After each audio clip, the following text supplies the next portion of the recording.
대제사장이 직접 화를 낸 것이 아니라 곁에 선 사람들이 대신 화를 내주고 있죠. 사실 대제사장한테 직접 대제사장인 줄 알고 회칠한 담이여 하나님이 너를 치시리로다. 내가 나를 율법대로 심판한다고 그 자리에 앉아서 율법을 어기고 나를 치라 하느냐.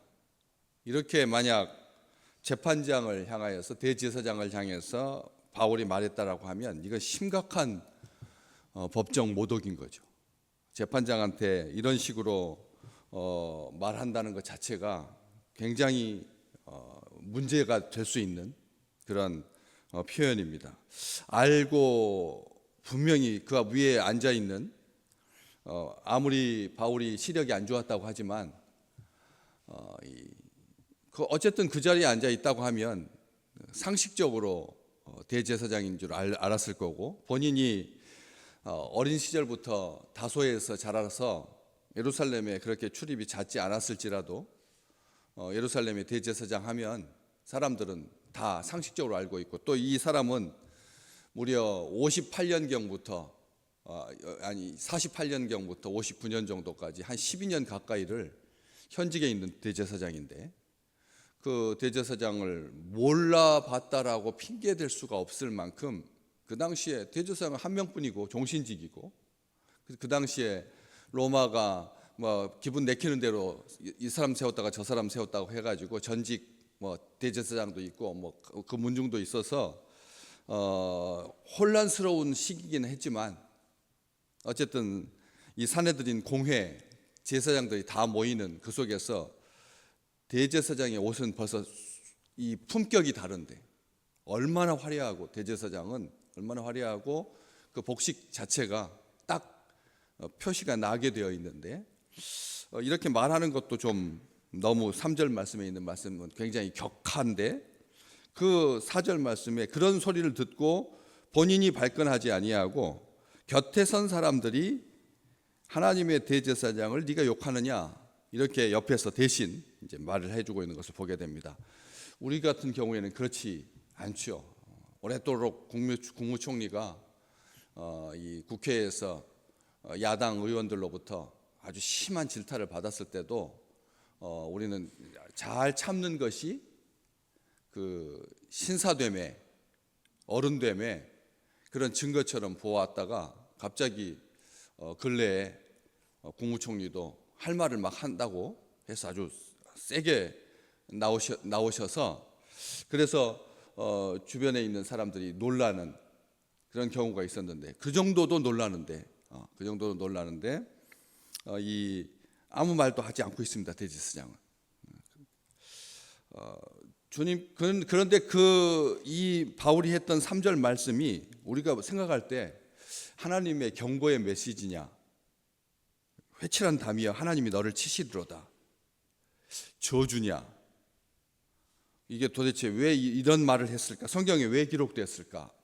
살펴보면 4절 말씀이 단서인 거죠. 오늘 보셨던 말씀처럼 곁에 선 사람들이 말하되 하나님의 대제사장을 네가 뭐 하느냐, 욕하느냐, 이렇게 했으니까 욕하고 있다라고 들렸다는 거죠.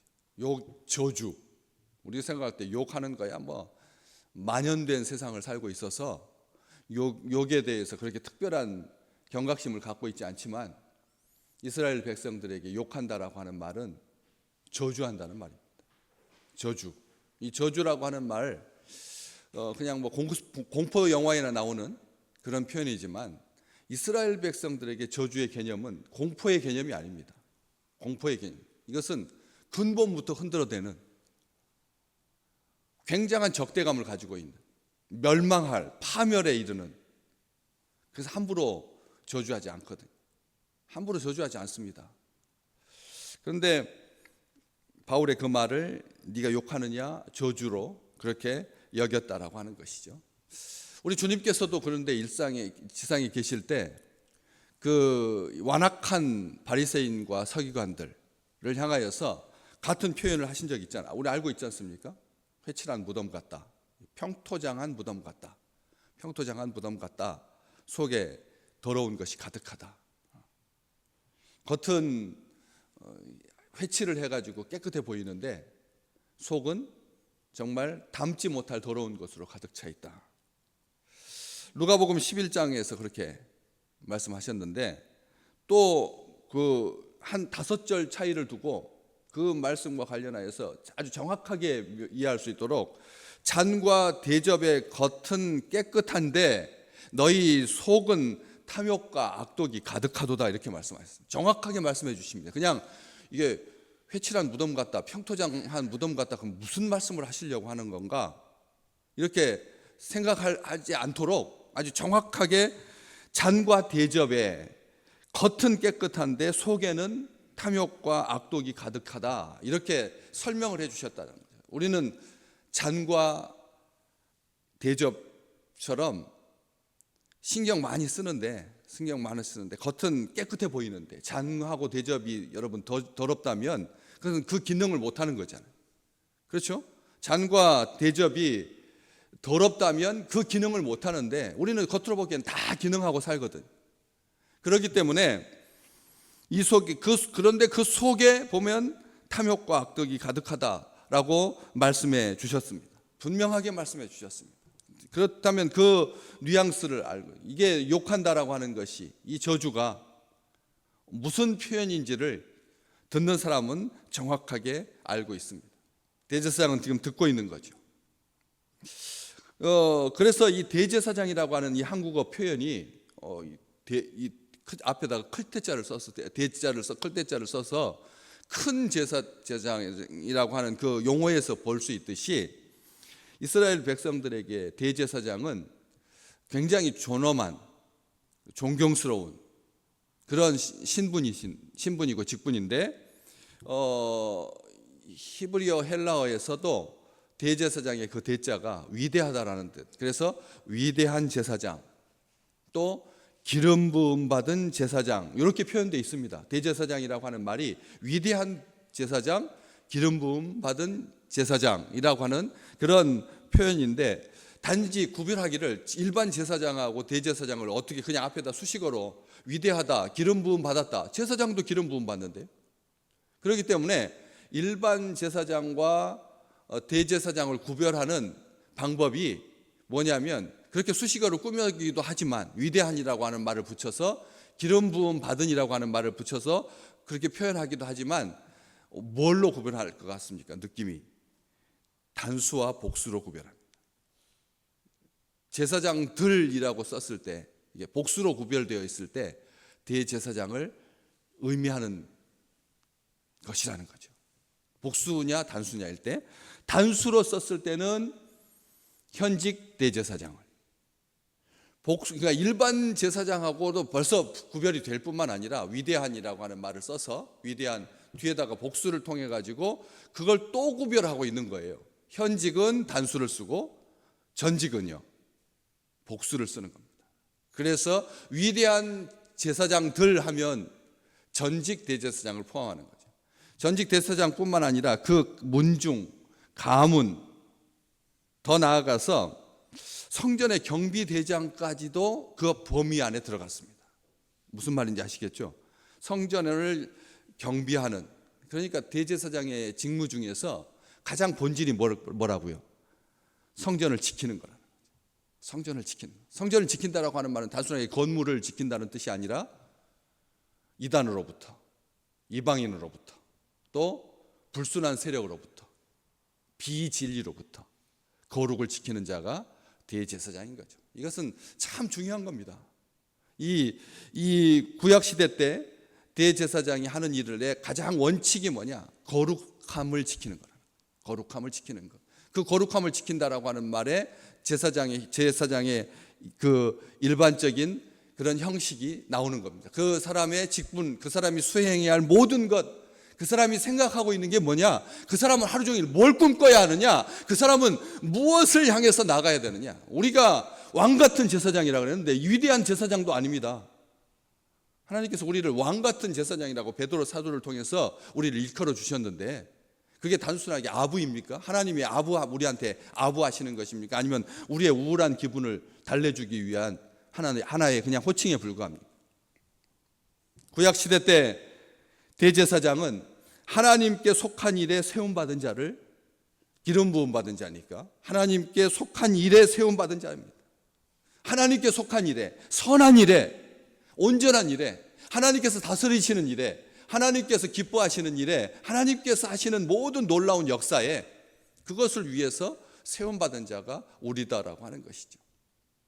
그래서 매일 하는 일이 뭐였을까요?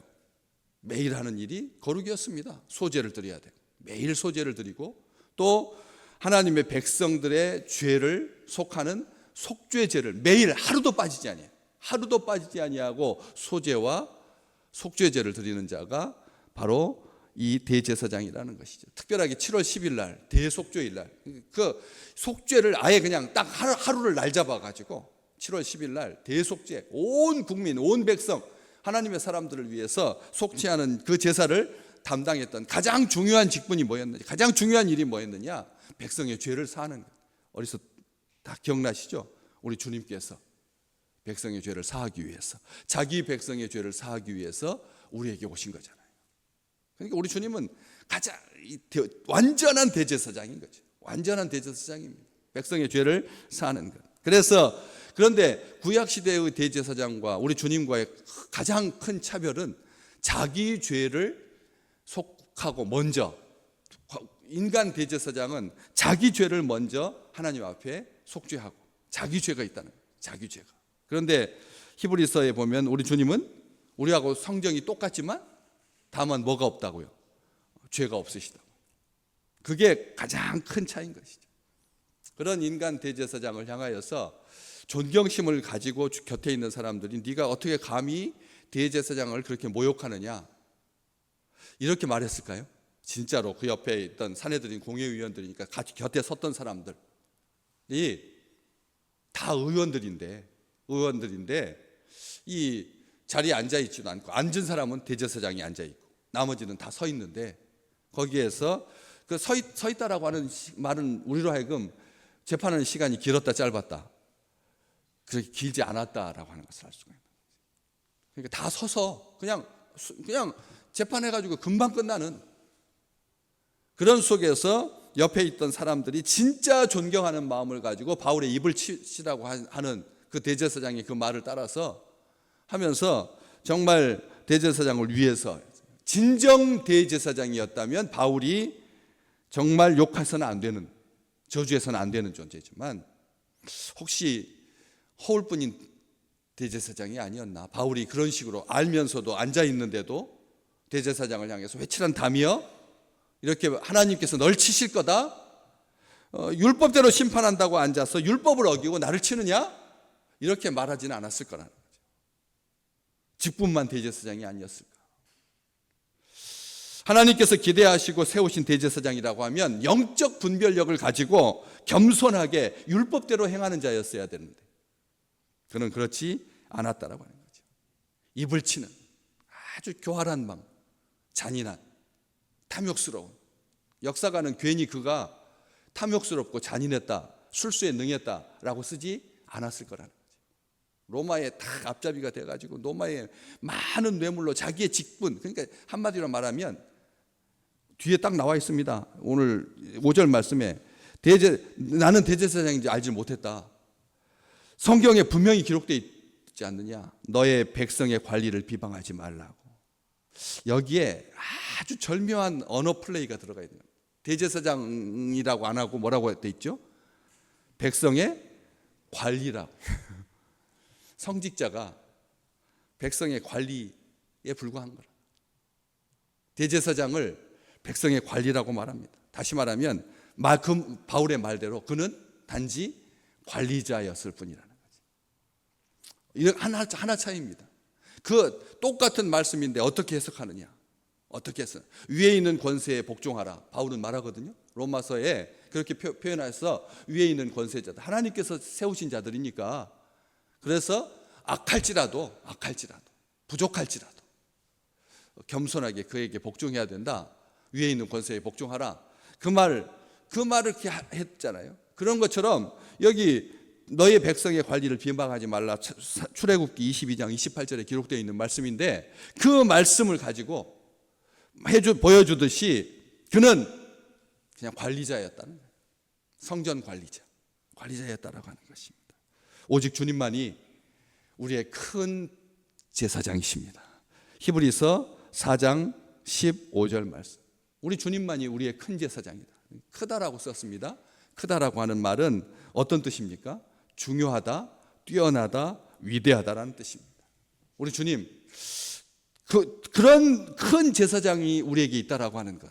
우리가 오늘 그 말씀의 본질 뜻을 우리가 기억하는 거죠. 긍휼하심을 받고 때를 따라 돕는 은혜를 얻기 위하여 하나님의 보좌 앞에 어떻게 나가라고요? 담대하게 나가라. 담대하게 나갈 수 있도록 우리 주님께서 오늘 또 우리의 큰 제사장이신 줄로 믿습니다. 우리가 그렇게 하시려, 그렇게 하시는 분이라는 거죠. 그래서 쉽게 화내지 아니하시고 저주하지 아니하시고 우리로 승천하신 하나님의 아들, 우리의 연약함을 동정하지 못하시는 이가 아니라 모든 일에 우리와 똑같이 시험을 받으신 분이지만 죄는 없으신 그런 우리 주님께서 큰 제사장이십니다. 온전한 제사장이십니다. 온전한 제사장이십니다. 온전하다라고 하는 말, 한 마음으로 충성하시는, 그래서 자기를 순종하는 모든 자에게 영원한 구원을 베풀어 주신다고. 히브리서 성경은 분명히 말합니다. 자기를 순종하는, 우리 주님께 순종하는, 우리 주님을 순종하는, 주님께 순종한다고 돼 있지 아니하고 주님을 순종한다고 돼 있습니다. 주님이 목적이라는 거예요. 순종의 목적이 우리 주님을 향하고 있다는 거죠. 우리의 헌신이, 우리의 충성이 주님을 향하고 있다는 거죠. 지금도 우리를 위해서 친히 간구하시는 우리 주님, 선하신 주님, 우리를 사랑하시는 주님, 하나님의 아버지의 보좌 우편에 앉아 계시면서 항상 살아 계셔서 우리를 위하시고 우리를 사랑하시는, 끝까지 책임지시는, 우리의 모든 것을 들으시는, 우리를 살피시는, 우리를 보고 계시는 우리 주님과 함께 행복한 귀한 하루 되시기를 주님의 이름으로 축복합니다.